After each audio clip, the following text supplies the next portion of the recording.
విశ్వాస గుర్తుకి మీ ఓటు వేసి పవన్ కళ్యాణ్ గెలిపించండి. జై హింద్.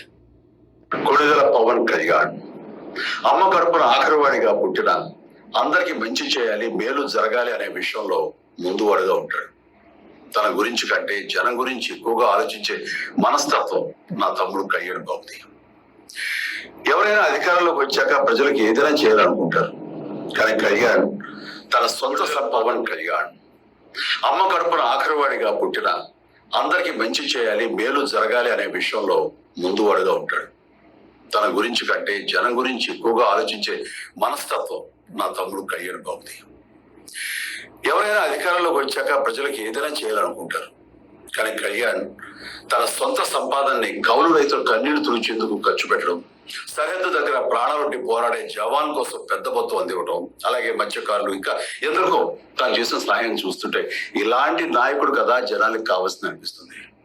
ఒక రకంగా చెప్పాలంటే సినిమాలోకి తను బలవంతంగా వచ్చాడు, రాజకీయాలు మాత్రం ఇష్టంతోనే వచ్చాడు.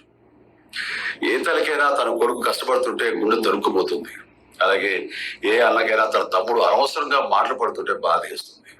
అలా బాధపడుతున్న నా తల్లికి ఈ అన్నయ్యగా ఒక మాట చెప్పాను.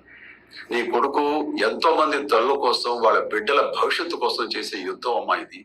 మన బాధ కంటే అది ఎంతో గొప్పది అన్నాను.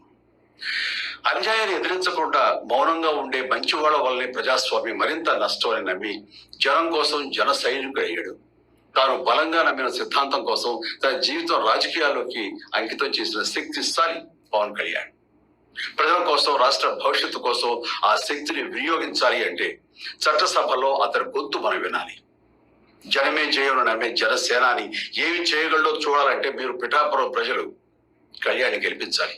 మీకు సేవకుడుగా, సైనికుడుగా అండగా నిలబడతాడు. మీకోసం ఏమైనా సరే కలబడతాడు. మీ కళ నిజం చేస్తాడు. పిఠాపురం వాస్తవ్యులకు మీ